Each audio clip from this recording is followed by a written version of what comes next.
সরকারকে বলবো চোখ কান খোলা রাখতে হবে। এটা একটু আমাদের সবার জন্যই উদ্বেগের বিষয়। আমি মনে করি এক ধরনের সতর্ক বার্তাও দেয়।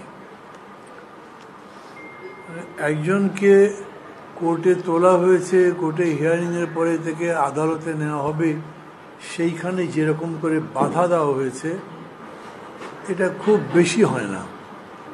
এবং এটা যারা করেছেন তারা পরবর্তীতে যেরকম করেছেন, এই যে আইনজীবী যিনি মারা গেছেন তাকে কুপিয়ে হত্যা করা হয়েছে, মানে একটা হিংসার চূড়ান্ত জায়গায় যাচ্ছে।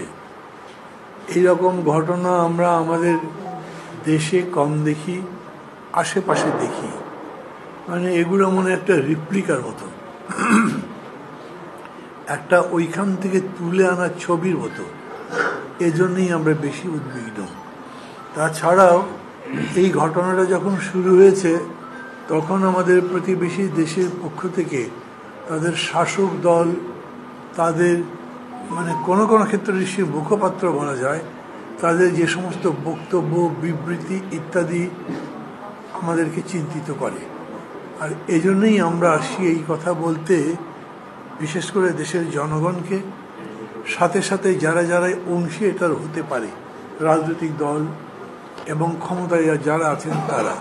এবং সেই কথাটা আমাদের সমন্বয়কারী বলেছেন। রাজনৈতিক দলগুলোর কাছে আমরা আরও স্পষ্ট ভূমিকা চাই, আছে সেটা। আমরা চাই সবাই মিলেও যদি দরকার হয়, সবাই মিলে বলতে যারা যারা বিগত স্বৈরাচার বিরোধী আন্দোলন করেছেন, যারা এই দেশে একটা সত্যি সত্যি গণতন্ত্রের চর্চা করতে চান, গড়ে তুলতে চান, অব্যাহত রাখতে চান, তারা সবাই মিলে এই অপতৎপরতা রুখে দাঁড়ানো দরকার। সরকার যেটা করছেন আমি মনে করি, বিশেষ করে যখন মিডিয়ার উপরে আঘাতটা আসলো, দুটো পত্রিকা অফিসের সামনে গরু জবাই করবার মতো বীভৎস কাণ্ড ঘটল। পরিপূর্ণ স্বাধীনতার কথা বলি, কারণ আমরা গণতন্ত্র নির্মাণ করতে যাচ্ছি, সেটা নিয়ন্ত্রিত গণতন্ত্র কোনোভাবেই না। আপনার কোনো কিছু যদি পছন্দ না হয় সেটা বলবার ধরন আছে, সেরকম করে বলেন, কিন্তু অস্ত্রের ভাষায় বলবেন, একদম জিঘাংসার ভাষা ব্যক্ত করবেন, এইটা কোনোভাবেই গ্রহণযোগ্য হতে পারে না। এবং তারপরেও মানে কোনো গ্রেপ্তার নিয়ে, কোনো একটা ঘটনা নিয়েও যদি আপনাদের বক্তব্য থাকে সেটাও বলবেন। এখন যেই ধরনের সংগঠন গড়ে তোলা হচ্ছে, সেই সংগঠনগুলো থেকে যেরকম করে বক্তব্য আসছে, স্লোগান আসছে, সেই স্লোগানগুলো যদি আমরা এরকম দেখি যে সেটা অন্য কোনো জায়গার স্লোগানের সাথেও মিলে যায়, তাদের প্রচারের সঙ্গেও মিলে যায়, তখন আমাদের উদ্বিগ্ন হবার তো কারণ আছে। অতএব আমরা সবাইকে আরও দ্বিগুণ সতর্ক থাকার জন্য বলবো, সরকারকে বলবো চোখ কান খোলা রাখতে হবে। সরকার ঘটনা ঘটবার পরে কাজ করবেন সেরকম না। আমরা সরকারকে এই বিষয়গুলোতে প্রোঅ্যাক্টিভ দেখতে চাই। কেন? ওই যে লক্ষণ দেখলেই বোঝা যায় পরে কি হতে পারে।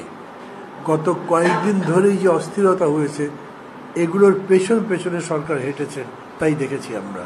এবং চট্টগ্রামে যে ঘটনা ঘটলো তার সম্পর্কে আমি একই কথা বলবো, এটার পেছনে হাঁটবার ব্যাপার ছিল না। একেবারে এই মানুষগুলো যেরকম করে ট্রাকের সামনে শুয়ে পড়লো এবং তারপরে যে সংঘাতটা হলো, এটা প্রতিরোধ করা যেত, প্রতিকার করা যেত। কিন্তু সরকার এবং সরকারের আইন শৃঙ্খলা বাহিনী এখন পর্যন্ত, যেটাকে আমি বলছি প্রোঅ্যাক্টিভ, সেটা তো নয়, এমনকি বহু জায়গাতে অ্যাক্টিভও নয়। এক্ষেত্রেও সরকারকে আরও বেশি সতর্ক থাকার জন্য বলবো।